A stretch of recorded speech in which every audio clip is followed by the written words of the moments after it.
Watch as a confident socialite faces a no-nonsense judge and learns a life lesson she'll never forget. The courtroom was filled with anticipation that morning, as the air buzzed with whispers and people took their seats. It seemed like any other day at the Los Angeles County Courthouse, but there was one thing that made this hearing stand out. Tiffany, a socialite known for her reckless behavior and inflated ego, was set to stand before Judge William Grant. Known for his sharp mind and unwavering authority, Judge Grant had earned respect as a fair yet firm dispenser of justice. Tiffany arrived in her usual fashion, late and unapologetic. Dressed in high-end designer brands and large sunglasses, she strolled into the courtroom as if it were a red carpet event. Her lawyer, visibly uncomfortable, hurried to follow behind, trying to downplay her dramatic entrance. The courtroom, usually filled with murmurs and quiet chatter, fell silent as all eyes turned toward her. She stopped in the middle of the aisle, not even acknowledging the people waiting for her to sit. With a dismissive wave, she directed her lawyer to move aside so she could place her bag on the bench. Her entitlement was clear as she removed her sunglasses with exaggerated flair, glancing around as though she were above it all. Moments later, Judge Grant entered, and the room's atmosphere instantly changed. The murmurs faded, replaced by a respectful silence. In his mid-50s, Judge Grant was a commanding figure, tall and exuding calm authority. He briefly scanned the room before sitting in his chair. "All rise," the bailiff announced. Tiffany hesitated, clearly annoyed, before standing with a heavy sigh. Her face seemed to question why she even had to be there.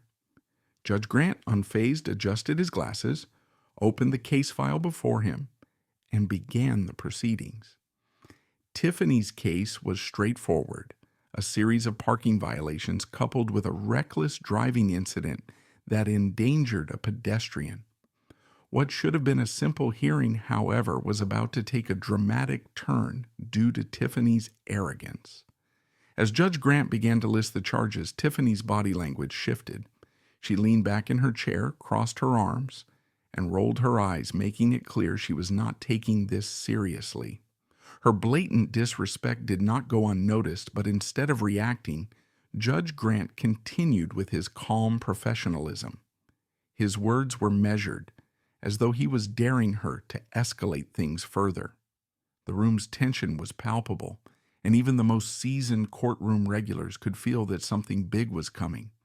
Tiffany, unaware of the storm she was provoking, had no intention of backing down. Tiffany's irritation grew with each word the judge spoke. She began tapping her manicured nails loudly on the table, disturbing those seated nearby. Her lawyer leaned in, whispering something urgently, but Tiffany waved him off dismissively. The room seemed to hold its breath when Judge Grant asked her to confirm her identity. Barely glancing up, she muttered, "Yeah, that's me," her tone dripping with indifference. A murmur rippled through the room. Judge Grant's expression remained calm, though his gaze lingered on Tiffany a moment longer than usual. "Miss Halstead," he said, his voice steady, "in this courtroom, we adhere to a certain level of decorum. I suggest you adjust your tone accordingly." Tiffany smirked, as if the judge's words were a joke. She leaned back even further in her chair, twirling a strand of her blonde hair. "Sure thing, Your Honor," she replied, her voice thick with sarcasm. Gasps echoed around the room. Even the court reporter paused briefly. Tiffany's lawyer buried his face in his hands, mortified. Judge Grant, however, remained unflinching. "Miss Halstead," he said again, his voice now firm but still calm. "Do you understand the charges brought against you today?"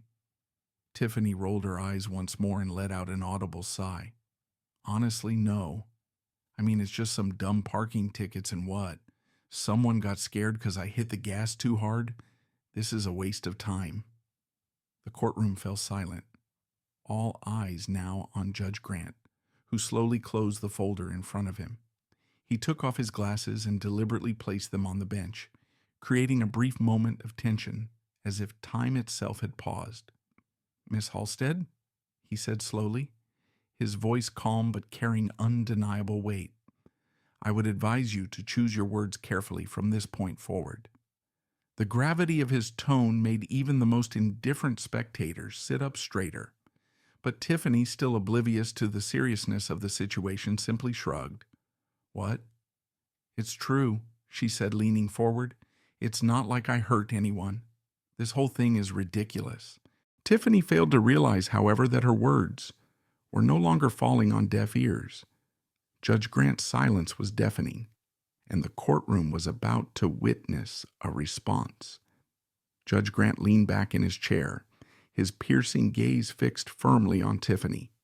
The room fell into complete silence as the weight of the moment pressed down on everyone. Even Tiffany's lawyer, who had been nervously flipping through papers, paused to glance at the judge. "Do you believe this is ridiculous, Miss Halstead?" Judge Grant asked, his tone steady and almost conversational. He didn't raise his voice, but the authority in it was undeniable. Tiffany scoffed. "Yeah, I do. I mean, come on, it's not like I robbed a bank or something. This is just overkill." She waved her hand dismissively as if brushing away an annoying fly. Judge Grant nodded slowly, folding his hands on the bench. "I see," he said. His calm demeanor only made the suspense grow, causing the spectators to lean forward, eager for what would happen next. "Let me clarify something for you, Miss Halstead," he continued. "The charges against you include not only reckless driving, but also endangering a pedestrian's life. The law doesn't measure accountability by the size of the crime, but by its impact. Do you understand that?" Tiffany rolled her eyes and muttered under her breath, "Sure, sure. Whatever you say." Her words, though quiet, carried in the stillness of the courtroom. Judge Grant's expression remained composed, but there was a slight narrowing of his eyes, a pause that indicated something was about to change. "Miss Halstead," he began again, his voice still calm, "do you recall the incident from 2 weeks ago, the one that brought you here today?" Tiffany shrugged, looking bored. "Some guy stepped off the curb. I honked. He moved. End of story." Judge Grant raised an eyebrow. "End of story, you say?" "Yeah," she responded, crossing her arms. "No harm, no foul." But Judge Grant wasn't finished. He reached for a document on the bench, flipping through it with measured precision. Then he addressed the courtroom. "Let the record show," he said, his voice carrying authority, "that the pedestrian in question, Mr. Edward Lopez, was a 67-year-old retired teacher. He was crossing the street legally when Miss Halstead accelerated toward him, causing him to stumble and injure his wrist. He has since required medical attention and continues to experience pain." Tiffany's smirk faltered for the first time. She glanced at her lawyer, who whispered something to her, but she waved him off. "I didn't hit him," she muttered. "He was fine." "Miss Halstead," Judge Grant said, now fully focused on her, "does this sound like no harm, no foul to you?" Before Tiffany could reply, Judge Grant's next words made it clear that her actions had serious consequences, consequences she could no longer ignore.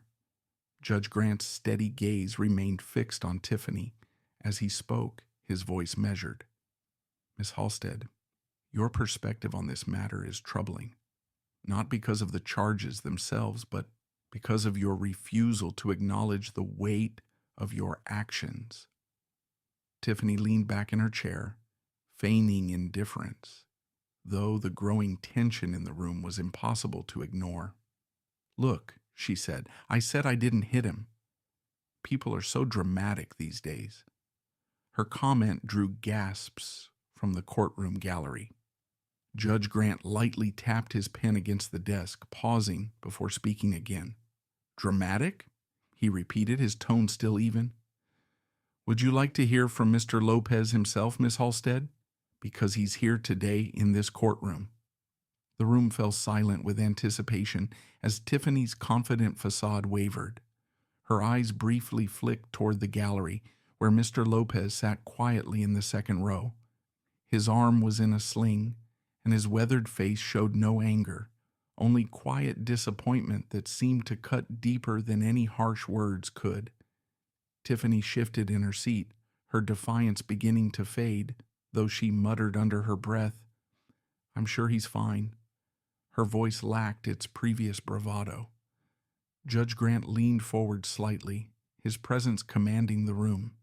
"Miss Halstead, your dismissal of this man's pain speaks volumes about your character. But this isn't just about him. It's about the precedent we set when people with privilege believe they are above accountability." The room was so silent that even the faint scratch of the court reporter's pen could be heard. All eyes were now on Judge Grant, waiting to see what he would do next. Then, with a calm that belied the weight of his words, he said, "Since you seem unconcerned about the consequences of your actions, perhaps it's time you experience them firsthand." Tiffany blinked, her earlier bravado crumbling. "What's that supposed to mean?" she asked, her voice tinged with genuine worry for the first time. Judge Grant didn't answer immediately. Instead, he gestured toward the bailiff, who handed him a small stack of papers. The judge began reading aloud. Judge Grant set the papers down, his gaze fixed and unwavering. The room seemed to grow heavier with each passing moment, as the weight of his next words filled the air before they were even spoken. "Miss Halstead," he began, "I have thoroughly reviewed the details of this case. Given the severity of your actions and your blatant disregard for accountability, I am issuing a sentence that I believe will not only address the legal violations, but also provide you with a much-needed perspective." Tiffany straightened in her seat, her earlier dismissive attitude replaced by a flicker of unease. "Perspective?" she echoed, her voice filled with disbelief. "Yes," Judge Grant replied firmly. "In addition to the fines and 200 hours of community service, you will spend the next 30 days volunteering at the downtown women's shelter. You will work directly with individuals who have faced hardship, often through no fault of their own. Perhaps then you'll understand the impact of carelessness and entitlement." A murmur spread through the room, as this was no ordinary sentence. The crowd's reactions were mixed. Some nodded in approval, while others exchanged incredulous glances. But the most telling reaction came from Tiffany herself. "You've got to be kidding me," she said, her voice rising. "You want me to what? Hang out with homeless people? That's not my problem." Judge Grant's face remained unchanged, but his voice grew colder. "Miss Halstead, it is precisely that mindset that landed you in this courtroom today. Your actions reflect a lack of understanding, a refusal to see how your choices affect those around you. This is not a punishment. It is an opportunity for growth. And let me be clear, failure to comply will result in a much harsher sentence." Tiffany's lawyer tugged at her sleeve, whispering urgently, but she yanked her arm away. "This is insane. You can't force me to do this." Judge Grant raised a hand, silencing her outburst. "Miss Halstead, this court has the authority to enforce community service as part of your sentence. You will report to the shelter by 8 a.m. each morning, and your supervisor will provide weekly progress updates. Should you fail to cooperate, I will see you back in this courtroom under far less favorable circumstances." The room fell silent once again as Judge Grant's words hung heavily in the air. Tiffany's face flushed with anger, but for once she said nothing. She simply sat there, stunned and silent. The moment wasn't over, though. Judge Grant's final remarks would leave a lasting impression on everyone in the room. He adjusted his glasses, his calm demeanor unshaken despite Tiffany's visible defiance. He allowed the silence to stretch for a moment, ensuring his next words landed with full force. "Miss Halstead," he began, This courtroom does not exist to humiliate or belittle.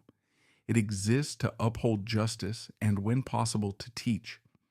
Your privilege has shielded you from consequences for far too long, and that has cost you the ability to empathize. This is not about punishment. It's about helping you reclaim your humanity. The courtroom held its collective breath. Tiffany, clearly uncomfortable, glanced at the gallery, her bravado slipping further. She opened her mouth as if to speak, but seemed to think better of it. "Do you know what Mr. Lopez said when asked about his feelings towards you?" Judge Grant asked, his voice softer now, almost conversational. Tiffany shook her head, her eyes darting to Mr. Lopez, who remained seated in the gallery. His expression was still one of quiet disappointment. "He said," Judge Grant continued, "I don't want her to suffer. I just want her to understand, because if she doesn't, she'll keep hurting people, and one day it might be something she can't undo." The words hit Tiffany like a hammer. Her face turned pale, her usual composure unraveling. For the first time, her defiance gave way to something else, discomfort, perhaps even guilt. Judge Grant didn't let up. "Mr. Lopez, a man you nearly injured, has chosen grace over anger. He could have pressed for harsher penalties, but he asked for something different, an opportunity for you to learn. That's what this sentence represents." Tiffany shifted uncomfortably in her chair, her confidence eroding. The room was so quiet that every small sound, the shuffle of papers, the creak of a bench, seemed amplified. "You will report to the downtown women's shelter on Monday morning," Judge Grant continued. "There, you'll meet women who have faced challenges you cannot even begin to imagine. Some have lost everything. Some are rebuilding their lives from the ground up," Judge Grant continued. "You will listen to their stories, and in doing so, I hope you begin to understand the value of humility and accountability." Tiffany looked as though she wanted to protest, but the weight of the moment seemed to hold her tongue. Her lawyer placed a hand on her arm, signaling for her to stay quiet. Yet, even as the judge's words began to sink in, the real transformation would only begin once Tiffany faced the realities waiting for her outside the sheltered bubble of her privilege. The gavel came down with a sharp crack, signaling the end of the hearing.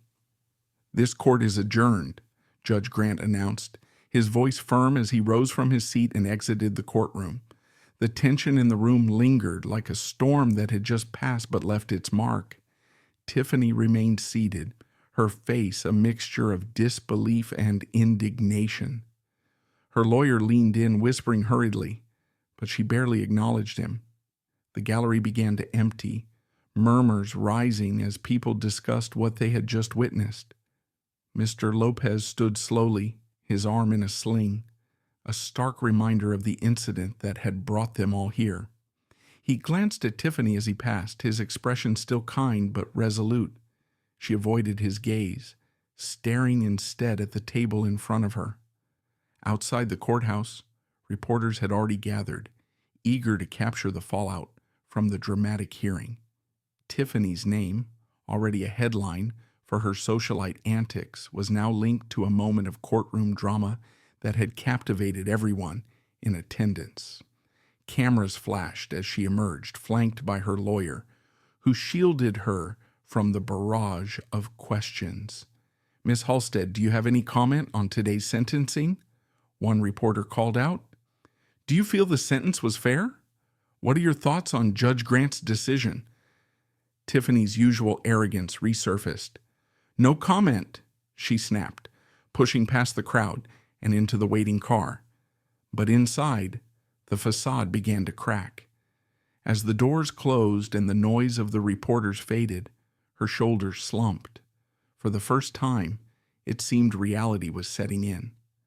That evening, the story dominated news headlines. Clips from the courtroom, including Judge Grant's powerful words, went viral, sparking widespread discussion. Social media lit up with opinions, some praising the judge's decision, others criticizing Tiffany's behavior. But the most poignant commentary came from Mr. Lopez, who gave a brief statement outside the courthouse. "I don't want her to fail," he said. "I just hope she learns, because when we stop learning, we stop growing, and that's when we truly lose." The simplicity of his words struck a chord, resonating far beyond the courtroom. For Tiffany, though, the lesson was just beginning. Monday loomed ahead, and with it, a world far removed from her designer handbags and privileged lifestyle. But what Tiffany would soon discover was that real change doesn't come from being told. It comes from seeing, from doing, and from feeling the weight of someone else's reality. Monday arrived with an unfamiliar chill for Tiffany, both in the air and in her chest. She stood outside the downtown women's shelter, her oversized sunglasses hiding the hesitation in her eyes. The building was modest, bustling with activity as volunteers and staff hurried about. For the first time in a long while, Tiffany felt out of place. As she stepped inside, the warm hum of voices and the clatter of kitchen utensils greeted her. A staff member, a woman in her 40s with a no-nonsense demeanor, approached her. "You must be Tiffany," she said, her tone friendly but firm. "Welcome. Let's get you started." The hours passed slowly at first. Tiffany was assigned to help prepare meals, serve food, and clean up afterward. She didn't speak much, keeping her head down, her usual bravado stripped away. But as the day wore on, she began to notice things she hadn't before: the gratitude in the smiles of the shelter's guests, the camaraderie among the staff, and the resilience in the stories she overheard. One woman, a single mother of 3, shared her struggles with Tiffany over lunch. Her voice was steady, but her words carried the weight of years of hardship. "You think you've got it all figured out," she said, her eyes meeting Tiffany's. "But life has a way of teaching you what really matters." That night, as Tiffany drove home, her thoughts were uncharacteristically quiet. The faces of the people she'd met lingered in her mind, along with Judge Grant's words. For the first time, she began to wonder if there was more to life than the world she had built for herself. A world of privilege, isolation, and superficiality. In the weeks that followed, Tiffany's mandatory service continued. Day by day, the walls she had built around herself began to crack. She listened more, spoke less, and slowly, almost imperceptibly, began to change. By the time her sentence was complete, Tiffany stood before Judge Grant once more. This time, a quieter, more introspective version of herself. "Thank you," she said, her voice steady, "for not giving up on me."